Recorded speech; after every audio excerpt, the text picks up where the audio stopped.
Vamos a iniciar então a nossa aula de hoje, continuando com o curso sobre o marxismo cultural, falando de forma particular da Escola de Frankfurt.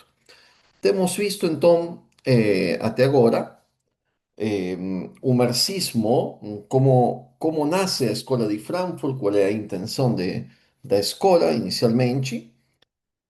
E temos já também estudado a crítica que faz a escola de Frankfurt, os pensadores da escola de Frankfurt, à família tradicional.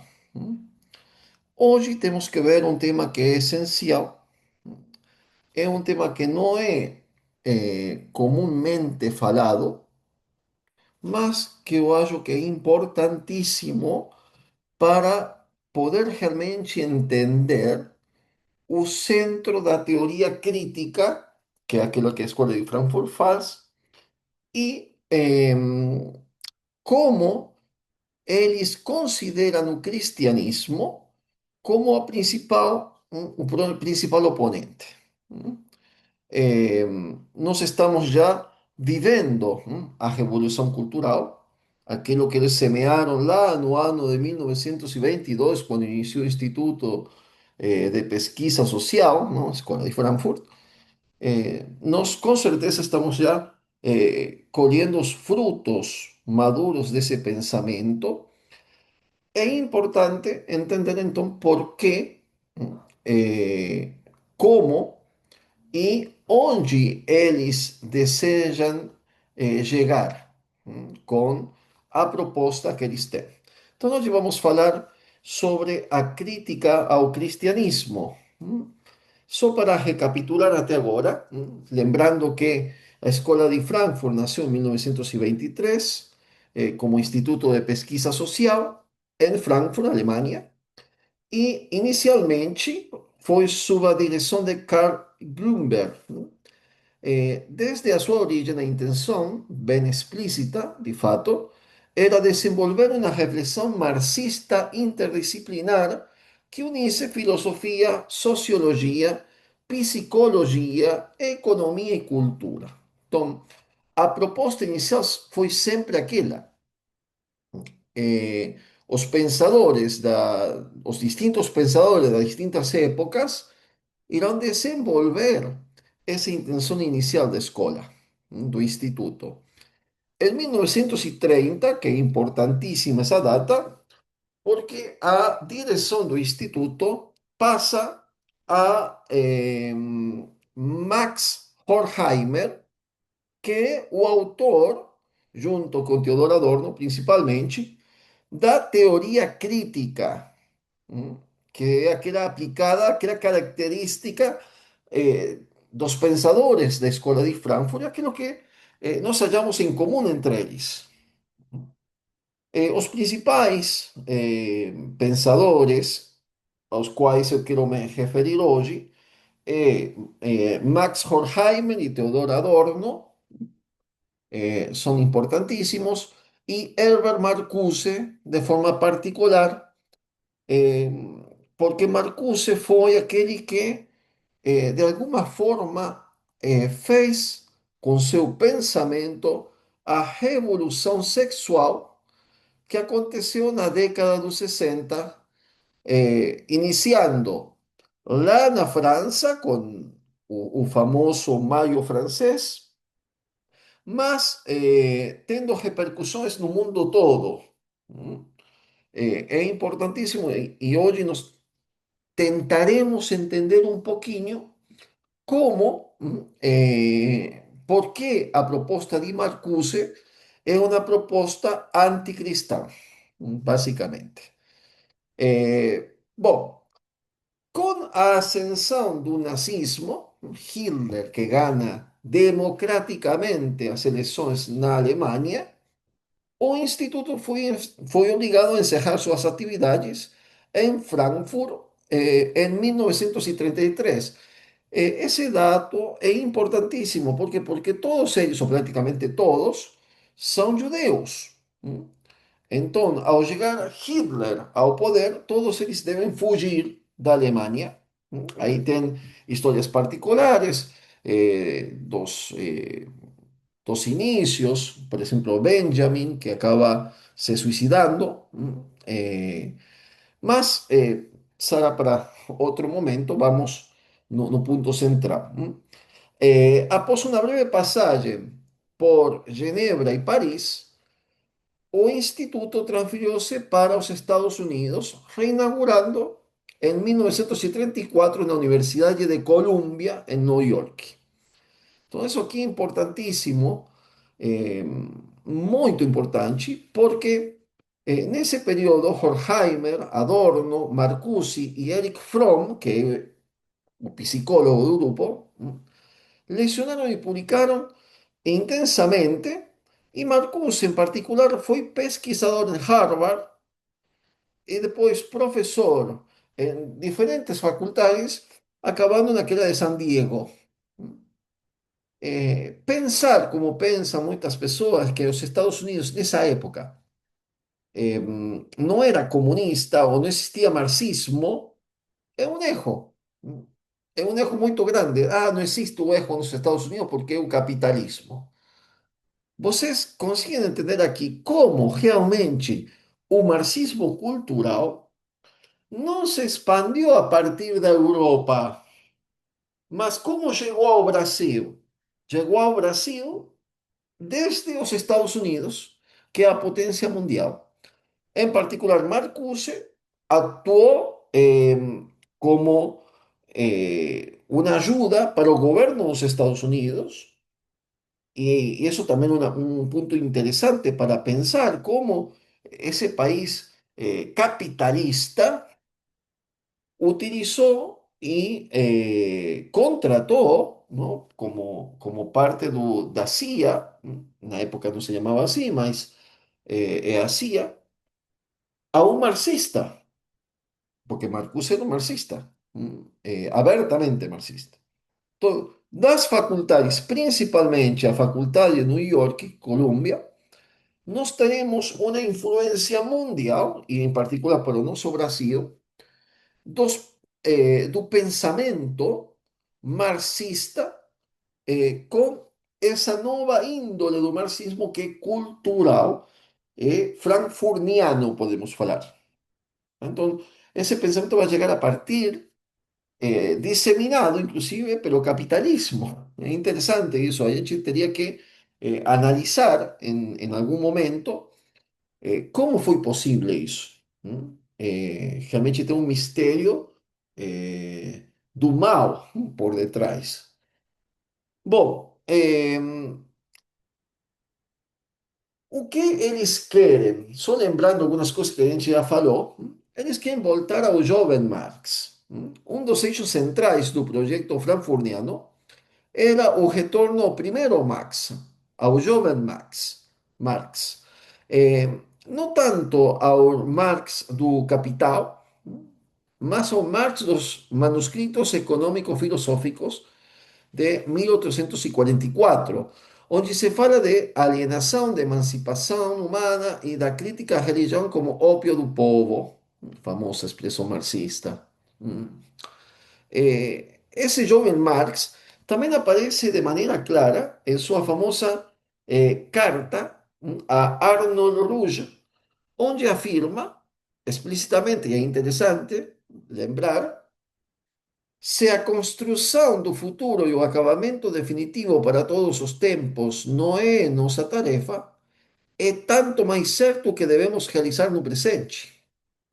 Se não é tanto o futuro, é o presente.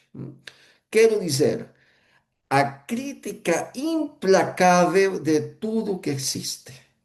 Olha só essa frase de Marx. É impressionante. É, em uma linguagem tomista, um ódio ao ser, basicamente. Falado em linguagem tomista. É uma crítica de toda a realidade, tudo quanto existe. Não interessa o que ela seja. A crítica implacável, diz Marx. tanto no sentido de não temer os resultados a que chega, então, implacável, por quê? Porque não me interessa o que vai acontecer. A gente deve fazer a crítica de tudo, de todas as estruturas, de tudo quanto existe, de tudo quanto é realidade. Quanto de não temer o conflito com os poderes existentes. Então, é bem interessante essa cita de Marx, porque nos mostra realmente como o fundador do marxismo tem um problema real com a realidade, com o ser. Essa linguagem é tomista, mas é importante porque o nosso análise, a partir da escola de Frankfurt, como iremos fazer, né, apresentar o pensamento da escola de Frankfurt, mas nós pretendemos entender não somente a escola de Frankfurt e o marxismo cultural, mas entender o processo revolucionário, que é um processo revolucionário contra o esse, o ser. E nós, que somos católicos e tomistas, entendemos que o ser,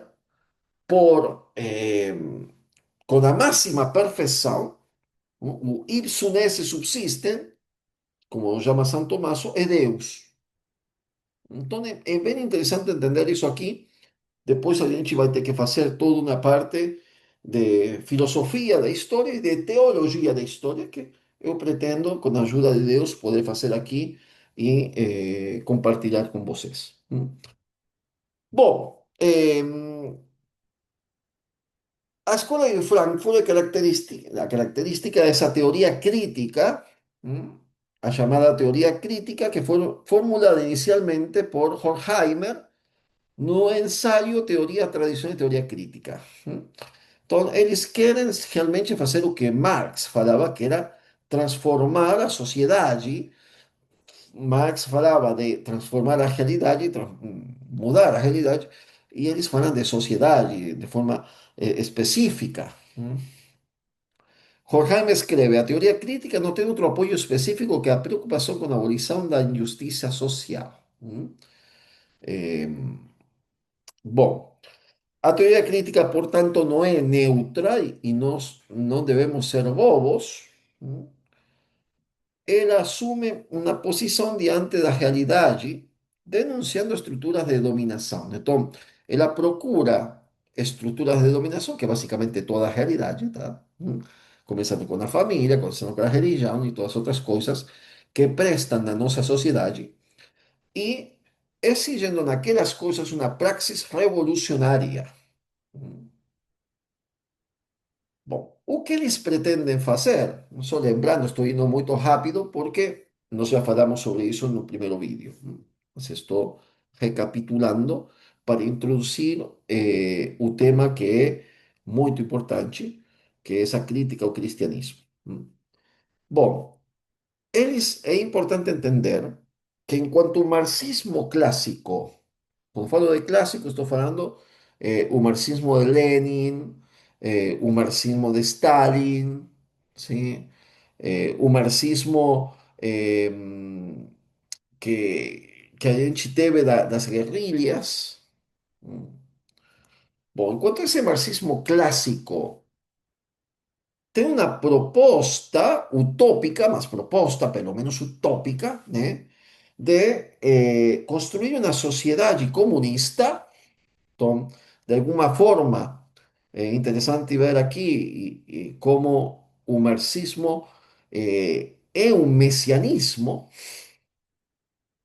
olhando com um análise profundo, nós conseguimos ver que, assim como Deus no Antigo Testamento escolheu um povo, e esse povo é aquele que fez a libertação da humanidade, porque Cristo, Nosso Senhor e Cristo veio desse povo, assim hoje Deus, não Deus, não é o nosso Deus, esse povo que tem que dar a liberação final é o proletariado.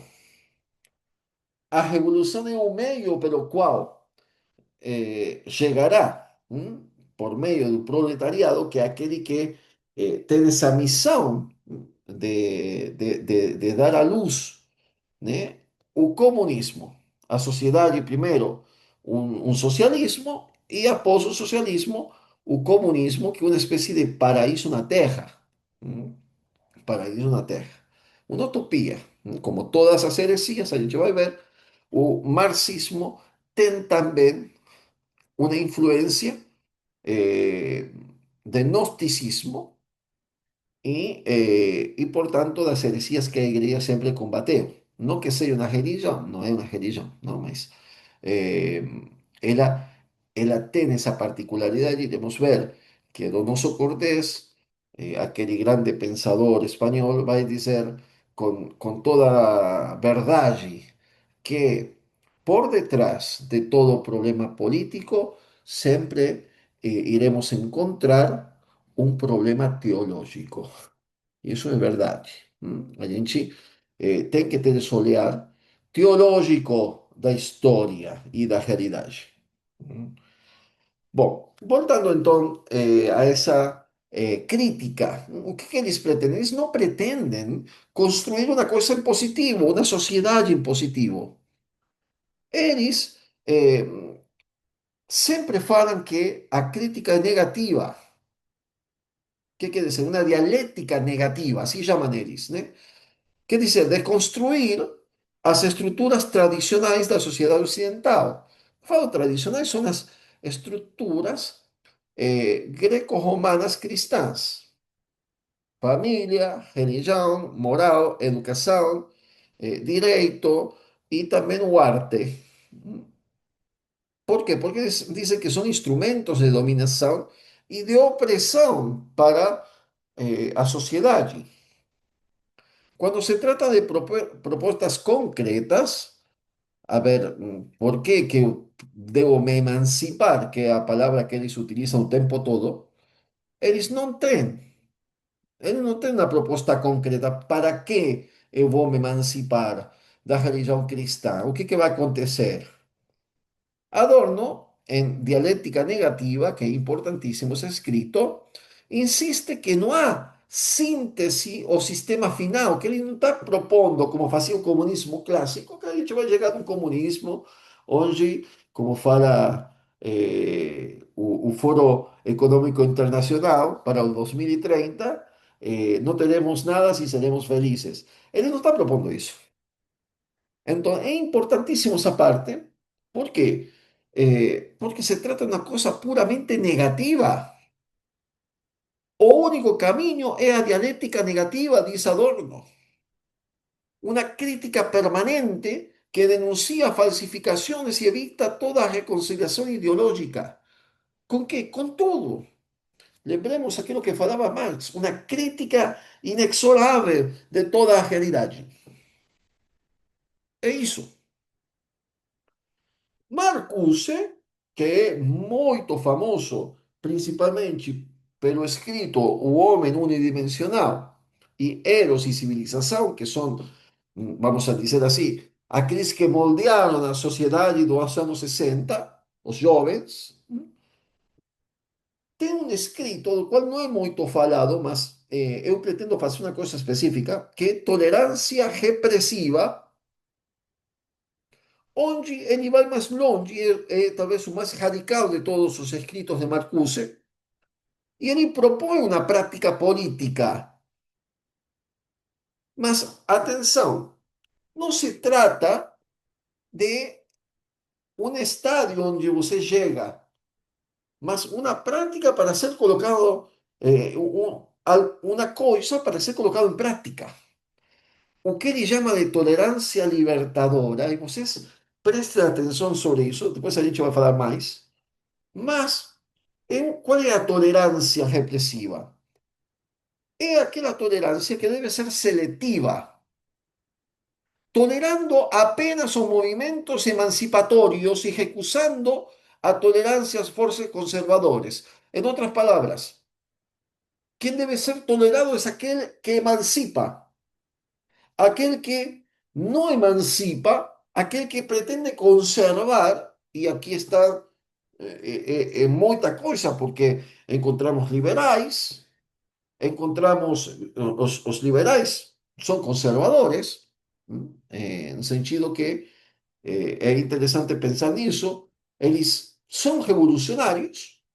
Marx dedica palavras muito prestigiosas e bonitas à burguesia no, no Manifesto Comunista, falando que é a força revolucionária mais forte da história, é verdade. Eh, mas também contra aqueles que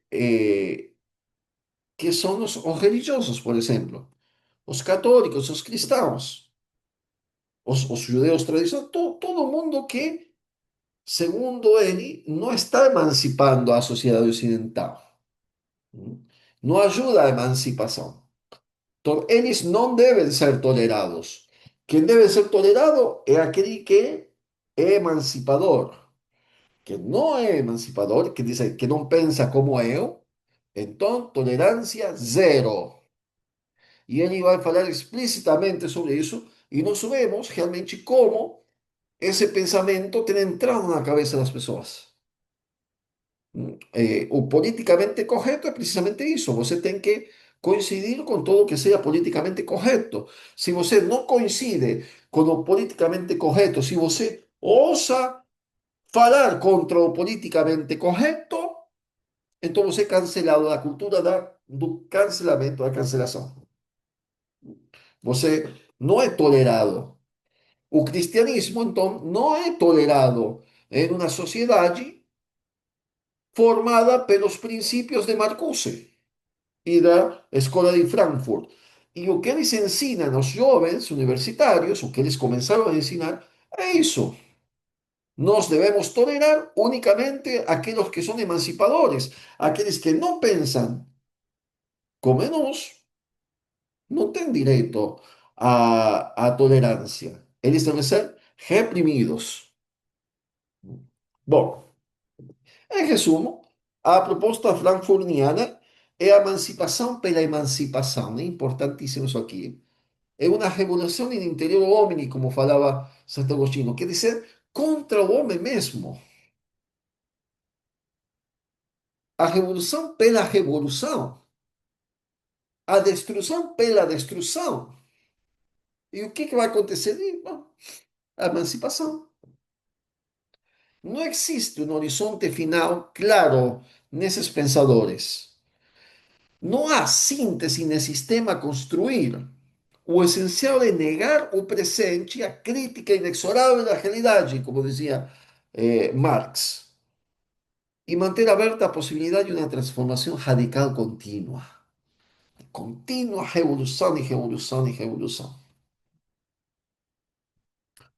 Bom, vamos ver hoje, agora a crítica, então, específica à religião. Eu vou aqui simplesmente falar que eu já assisti vários professores falando sobre a Escola de Frankfurt. São poucos os que falam sobre esse tema que eu vou falar agora, chamado proton-pseudos, que é uma terminologia que eles utilizam. Eu acho importantíssimo para quem está assistindo esse vídeo que entenda que aqui a gente vai tocar no coração do Instituto de Pesquisa Social. Y espero que entendamos de qué tipo de guerra estamos falando, que é uma guerra espiritual. Bom, a primeira coisa, então, que temos que considerar ao entrar na crítica da Escola de Frankfurt ao cristianismo é esse ponto centralíssimo chamado proton-pseudos. Então, só se lembrem que eles falam, bom, mas não aconteceu a revolução aqui no Ocidente por conta que culturalmente o Ocidente tem eh, elementos que são contrários. Não é somente a parte econômica. A religião é um elemento que oprime e da qual é preciso se libertar. A religião cristã, basicamente. tá? Como a família também, como já vimos. Mas aqui eles vão mais forte, mais, eh, mais radicalmente ao centro da questão. Então, o chamado próton CO2. Na minha opinião, o eixo de todo o pensamento frankfurtiano é esse aqui.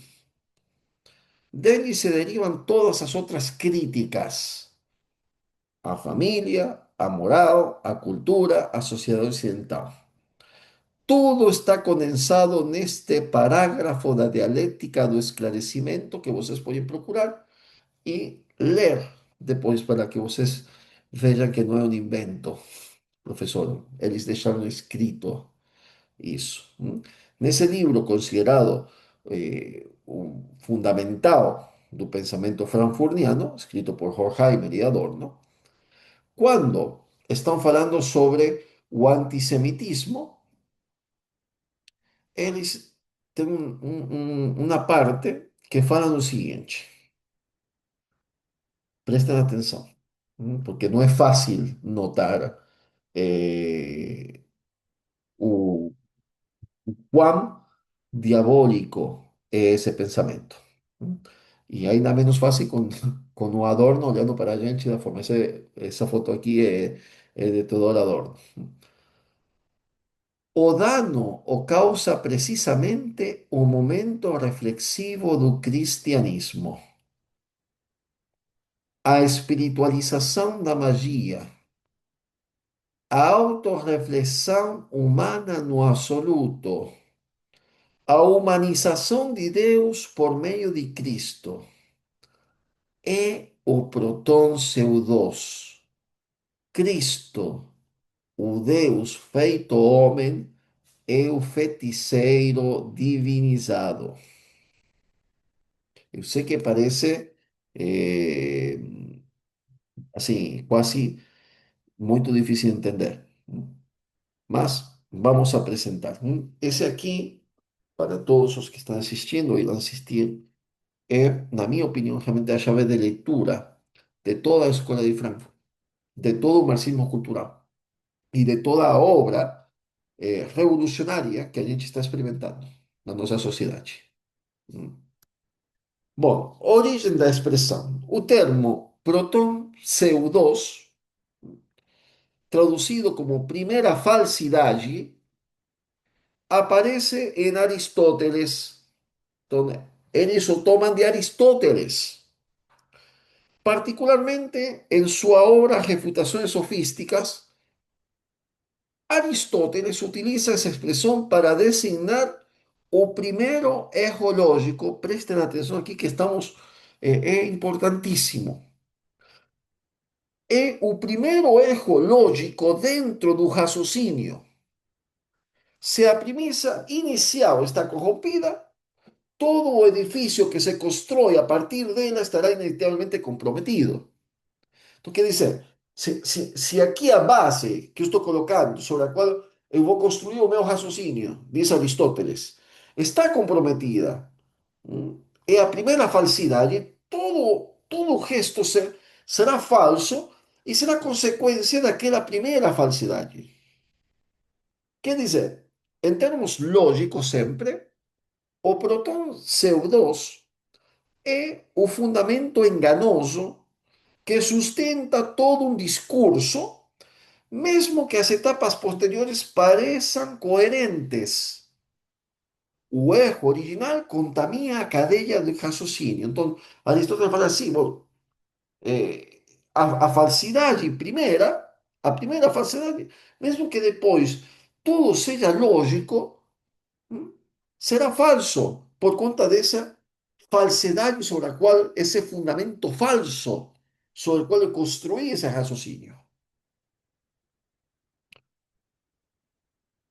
O que faz a escola de Frankfurt?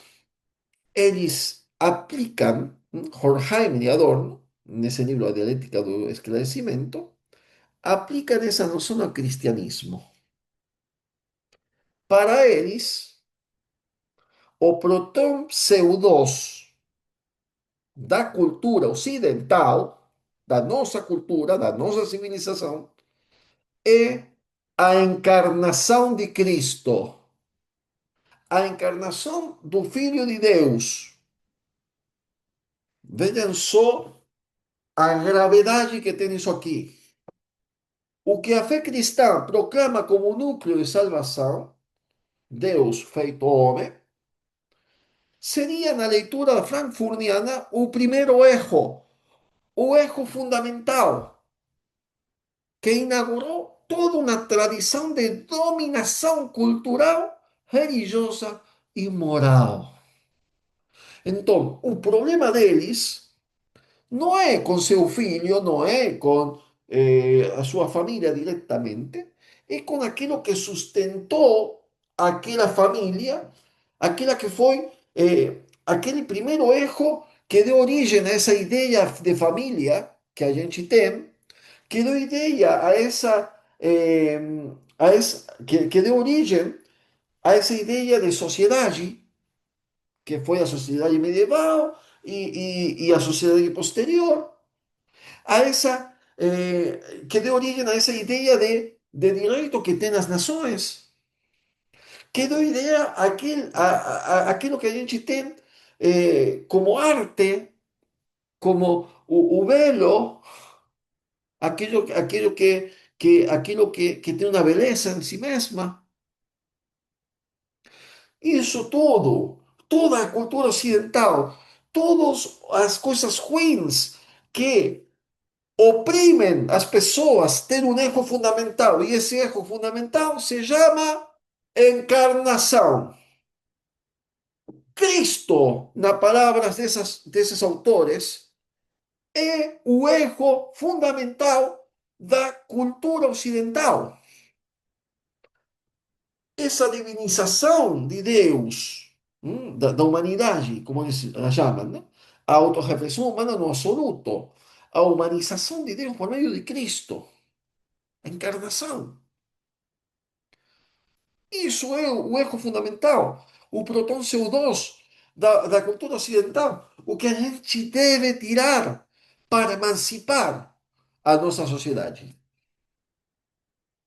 Bom, eles chamam Nosso Senhor de Deus feito homem, o feiticeiro divinizado, porque é um mito, agora veremos, né? Ao espiritualizar a magia, segundo eles, o cristianismo teria transformado a fé numa ideologia, criando um mito refinado que legitima o poder e, portanto, a opressão. Então, vocês veem que grave que eles colocam esse parágrafo aí, é fundamental, é a chave de leitura de tudo. Quais são as consequências dessa interpretação?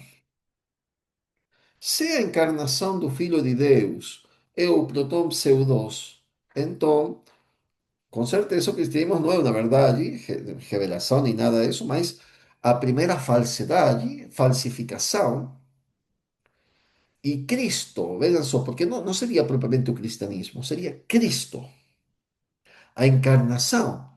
O que a gente acha que Cristo, verdadeiro Deus e verdadeiro homem, ele é a primeira falsificação.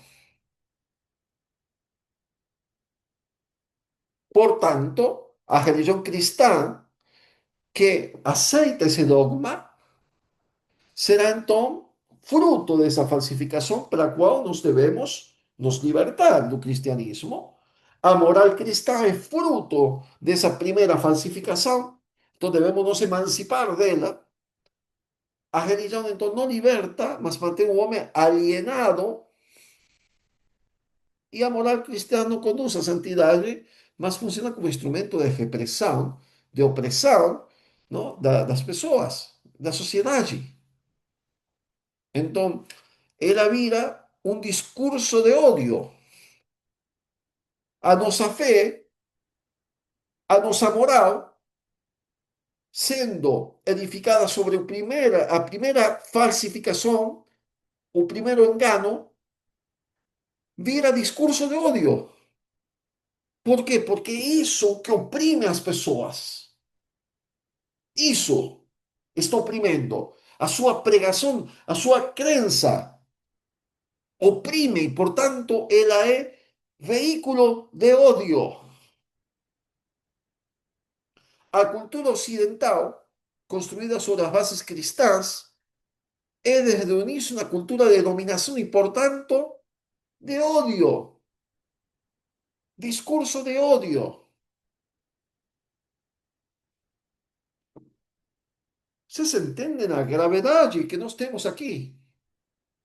Não adianta você achar que a escola de Frankfurt, o marxismo, blá blá, eles têm um problema. E o problema se chama Jesus Cristo, verdadeiro Deus e verdadeiro homem. E nós devemos nos liberar dele para conseguir a emancipação da sociedade.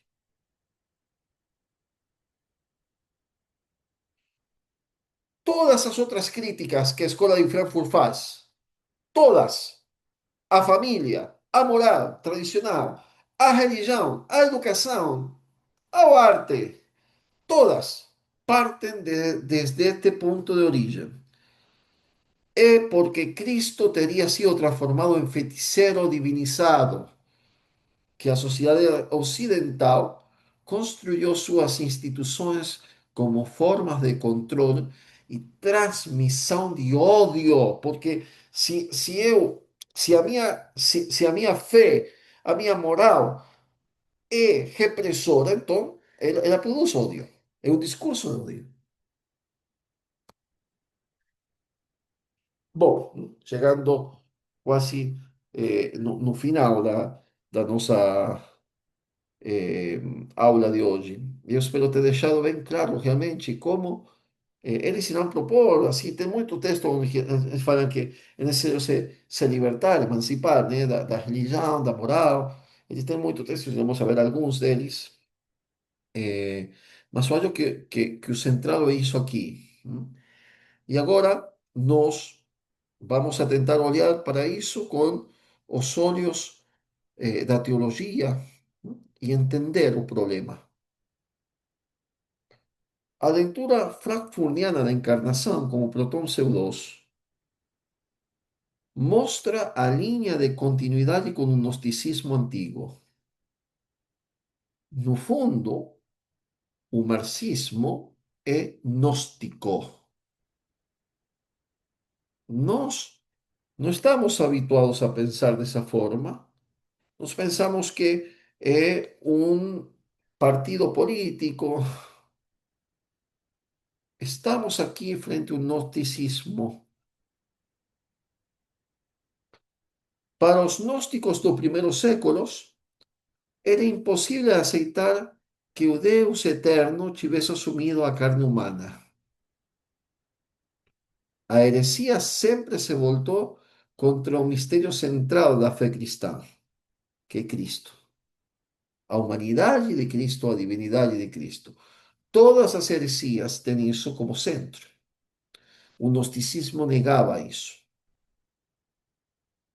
Santo Agostinho, combatendo os gnósticos e maniqueus, já advertia: Hoc est enim omnium hereticorum caput, non confiteri Christum in carne venisse. Pois esta é a cabeça de todas as heresias, não confessar que Cristo veio na carne. Em outro lugar, Santo Agostinho vai dizer que todas as heresias têm como objetivo disminuir a dignidade de Cristo. E nós vemos aqui expressado de uma forma filosófica, difícil de entender, como para o marxismo cultural de Frankfurt também. Existe um livro que tem sido publicado agora, recentemente, chamado Da Cabala ao Progressismo. Eu recomendo muito a leitura, porque lá se mostra como o gnosticismo foi sempre o grande inimigo da igreja. Gnosticismo e naturalismo que van juntos, né? Bom, ao denunciar o cristianismo como erro, os autores de Frankfurt não apenas rejeitam uma doutrina espiritual, eles atingem a própria base da civilização ocidental e eles estão cientes disso, por isso que chamam Plutão CO2. É aqui que as palavras de Donoso Cortés ressoam com enorme força. Então, nós, a olhar, quando olhamos a situação da nossa sociedade atual, das universidades, das faculdades, onde isso aqui é o pensamento, encontramos essa verdade já eh, que já foi falada de forma excepcional por um grande pensador católico que foi, na sua época, também liberal e depois se converteu, detrás de toda a questão política, sempre na questão teológica. Também agora. Hum. Então, se nós entendemos eh, o que eles pensam da nossa religião e do nosso Salvador, entendemos que a guerra é tudo ou nada. Porque realmente emancipar a sociedade é tirar a Cristo da sociedade, das famílias, das escolas, das faculdades. O que incomoda, então, é a encarnação. É impressionante. Bom, vamos simplesmente para acabar algumas citas diretas deles. em, e depois a gente deixa um tempo para perguntas, se tiver. Os ensinamentos religiosos, a oferecerem a promessa de reconciliação, tornam-se cúmplices da infelicidade. Olha só, Adorno. É apenas na crítica sem reservas que reside a esperança da libertação. Então, eh, por que que o mundo é infeliz? Por causa da religião, mas nós vimos que não é toda religião. É a religião ocidental que é o cristianismo e é o Plutão CO2, a encarnação. Então, eles estão na cúmplice infelicidade. Vocês têm que entender como isso entra na cabeça dos jovens, por toda parte, principalmente nas faculdades, e porque eles entendem então que quem é cristão, quem tem uma moral, quem tem um desejo de família tradicional, quem acredita, né, em uma ordem, em autoridade, seja então considerado como uma pessoa que propaga o ódio. E isso aqui a tendência a piorar. Por quê? Porque se toda a nossa moral para eles é propagação de ódio, então chegará um momento em que eh, a sociedade aplicará aquilo que fala Marcuse na tolerância repressiva. Devem ser tirados aqueles que não emancipam. ¿M? É muito grave, é muito grave. A moral cristã, diz Marcuse, en Eros y Civilização, a moral cristã tradicional reprime os instintos e mantém um indivíduo em uma condição de servidão interior. O ideal de castidade e renúncia perpetua o controle social, fazendo do homem um ser adaptado ao domínio. Então vocês veem como realmente a nossa moral cristã, de forma explícita, é repressiva, não somente dos instintos, mas também socialmente. É repressiva socialmente. Por quê? Porque ela perpetua um modelo de sociedade repressiva, de sociedade que propaga o ódio. Hoje, por isso que eu insisto tanto nesse ponto, porque está de moda falar em discurso de ódio. Você fala, mas que discurso de ódio? Não, é o fato de você falar que Deus dá alguns mandamentos que você tem que observar. Você acredita nisso, você ensina isso, você está propagando ódio. Então, entender, né, como realmente é um problema a moral cristã para eles. Hum? E eles ensinando isso, Eros e Civilização foi o livro que era distribuído nas, eh, nas barricadas dos estudantes na França. Marcuse era o nome que eles gritavam. Marx, Mao, Marcuse, as três M, né? Marx, Mao, Mao Tse-tung e Marcuse. Hum? Eh, a Revolução na França, em maio de 68, acontece porque, inicialmente, porque nas faculdades não estava permitido a mistura de homens com mulheres nos quartos. Então você não podia receber uma mulher se você era homem, você não podia receber um homem se você era mulher. Então, inicialmente, a revolta é contra isso. Hum? E isso aí teve repercussões em outros lugares do mundo também. Bom, a tolerância que protege os velhos valores, nos diz Marcuse, tolerância repressiva, religião, moral tradicional, família, é em si repressiva. Olha só, a tolerância que protege os velhos valores, religião, moral tradicional e família, é em si repressiva, pois sustenta a dominação. O que é necessário é uma tolerância libertadora que rejeite esses valores e abra caminho a uma nova forma de vida.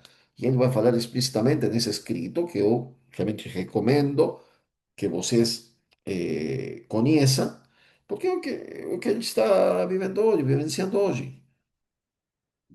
Explicitamente ele fala assim, quem não é emancipador, então tem que calar a boca. E você cala como de diferentes formas, tem muitas opções para calar a boca a alguém, ¿no? Inclusive dando tiro em alguém. Ele não fala explicitamente assim, mas eh, realmente os princípios que ele coloca são isso. A religião tradicional, ao prometer uma outra vida, diz Horkheimer, desvia os homens da tarefa de transformar esta vida. O alem serve de álibi para a injustiça presente. Então, sempre a culpa da religião e no ocidente do cristianismo, né?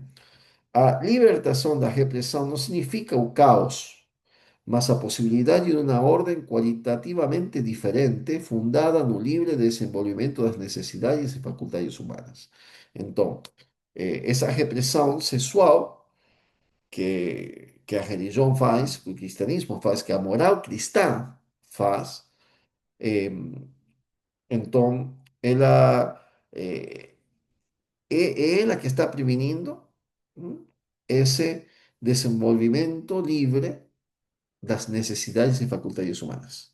Então, a gente precisa se libertar nas faculdades, inicialmente, onde eles se colocarão essas ideias, começando por Columbia University, em New York, e depois irá passando movimento hippie, tudo aquilo que o rock and roll, tudo aquilo que me faz romper, quebrar as regras, a obediência, a moral, a Deus, a família. ¿Mm? Como vemos, isso tem acontecido na nossa sociedade, essa mensagem vai chegando e é colocada de forma permanente, inclusive em coisas como as Disney. De fato, sabemos, existe evidencia disso que nos anos 50 e 60, vários comunistas entraram a trabalhar com um propósito específico da revolução em Hollywood, por exemplo. Tem aí informe, né, de um senador que fez, não entro em detalhe porque não é o tema, mas de forma permanente está entrando isso na nossa cabeça, na cabeça das nossas crianças. Então, bom, é isso, né? Entender que é um gnosticismo, entender que realmente é uma guerra para exterminar o cristianismo. Exterminar o cristianismo e tudo o que o cristianismo fez na sociedade ocidental, que eles consideram todo ruim e errado. Muito bem. Se alguém tiver alguma pergunta, eu acho interessante. É um tema super importante entender bem, que realmente é uma guerra no fundo espiritual. Eu coloquei aqui, vocês veem, essa figura. É interessante porque é Prometeo, é a figura de Prometeo. Prometeo, o Hermes, na literatura grega, é aquele que roubou o fogo dos deuses e o entregou à humanidade para libertar a humanidade, né? Para que a humanidade seja inteligente e se libertasse. É um perfeito exemplo eh, do que acontece hoje com os movimentos satânicos, inclusive aqui no Brasil. Eles dão culto a Lúcifer porque apresentam a Lúcifer como libertador da humanidade, aquele que entregou a verdade sobre um Deus que é repressor, que te manda, que te diz o que você tem que fazer com a vida, o que você não pode fazer com a vida. Então, para muitos deles, entrar nesses movimentos é simplesmente uma forma de protesto. Não é realmente para dar um culto ao demônio, mas nós sabemos que por atrás sim existe isso, né, também, eh, e que não acaba, que não deixa de ser realmente parte desse mistério enorme da iniquidade do qual São Paulo vai falando e sobre o qual iremos falar mais na frente, para entender. Essa revolução que aconteceu é parte de um processo revolucionário que está acontecendo no mundo cristão há 6 séculos. Então, e que está chegando no final. No final. Bom, perguntas, dúvidas, comentários. Eu vou abrir aqui para que vocês eh, possam abrir os microfones. Só um instante. E perguntar o comentar se alguém tiver alguma dúvida.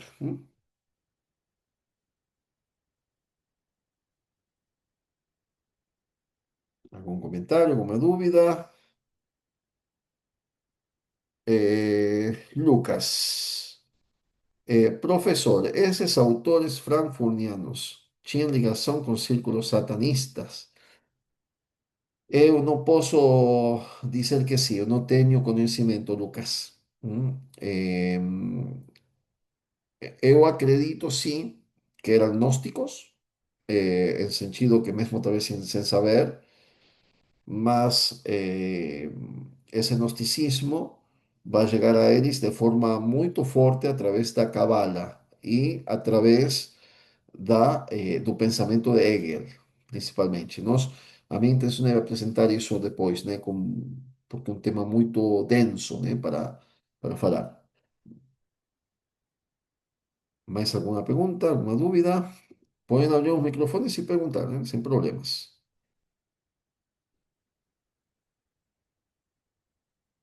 Ese odio a familia tiene relación con este chido país. Bueno, no, es por eso que es interesante, porque eles odeiam os capitalistas, por exemplo, mas eles são capitalistas. Quer dizer, eles são burgueses. Todos eles são burgueses. Eh, quem fundou o Instituto de Pesquisa Social é também ele é judeu, argentino, ¿m? Que usó dinero do pai, que era un millonario, que vendía grano, para financiar toda esa porquería aquí. Y hoy nos vemos un financiamiento muy fuerte da porquería, ¿no? Porque a gente tem, por ejemplo, Soros aí, que uno dice, mas, o que ele ganha com isso, né? Ele é socialista, eh, está atuando contra ele mesmo. O que a gente deve entender é que o problema é sempre Cristo. Eles deixam isso claro, né? Não é uma coisa que eu estou inventando, né? Então, é um problema mais profundo que a simples injustiça social, como eles falam, né? Então, não tem que ver com eles ter tido pais ruins, y sí con un pensamiento eh, explícitamente anticristão. Mais alguma pergunta? Alguma dúvida? Muito bem, pessoal. Eu espero que vocês tenham entendido eh, o ponto central. A partir desse ponto, a gente pode entender. Nós iremos ver na próxima aula, a última, sobre a escola de Frankfurt, em particular, como eles atacam a educação e como eles atacam a arte, né? A beleza. Hum. A propostas que eles têm, que é simplesmente tudo depende disso que hoje vimos aqui, que é o proton CO2, como eles chamam a Nosso Senhor, não? Eh, blasfemamente, não? Eles chamam assim Cristo. Então, eh, é importantíssimo entender isso e acho que quem está fazendo uma obra boa ou tentando fazer uma obra cultural, tem que entender que o problema é Cristo e que tem aí uma coisa satânica realmente de fundo, né? Uma coisa satânica. Eh, então, é principalmente espiritual, espiritual. Muito bem. Na próxima aula, então, iremos ver na prática como eles colocam isso na educação, como Paulo Freire, ele é dessa corrente da Escola de Frankfurt, sim? Então, da teoria crítica. Ele não cita os autores de Frankfurt, mas ele é, no seu pensamento, grandemente influenciado com a sua pedagogia, não? Libertadora, mas em outro sentido, emancipadora seria, né? Eh, então, veremos isso. Depois iremos ver mais um comunista importante, que é Gramsci, que eles não tiveram ligação direta, mas eh, Gramsci tem uma proposta bem interessante para o comunismo e essa proposta teve grande influência aqui no Brasil e na Argentina. E com isso acabaríamos a parte do marxismo cultural para começar a estudar um pouco sobre as ideologias em geral, basicamente a ideologia liberal. Eu já falei várias vezes que o católico não pode ser comunista de jeito nenhum, mas também não pode ser liberal de jeito nenhum. Então, entender como se formou o liberalismo, que coisa ele prega para as escolas, em particular, na educação, e entender a posição dentro do processo revolucionário contra o cristianismo. Eh, mas isso está mais na frente. Tá bom? Bom, acabamos com uma oração a Nossa Senhora e já vamos encerrar. Eu peço a gentileza que vocês convidem pessoas. Esse grupo das terças é sempre gratuito. Não, e quanto mais pessoas participem ou assistam os vídeos e abram os olhos sobre o que está acontecendo, tanto melhor será, né? Então, vocês se façam aí também, façam o eco, dessa mensagem sobre a verdade do marxismo cultural, né? Bom, em nome do Pai, do Filho e do Espírito Santo, amém. Ave Maria, cheia de graça, o Senhor é convosco. Bendita sois vós entre as mulheres, e bendito é o fruto de vosso ventre, Jesus. Santa Maria, Mãe de Deus, rogai por nós, pecadores, agora e na hora de nossa morte. Amém. Em nome do Pai, do Filho e do Espírito Santo. Amém.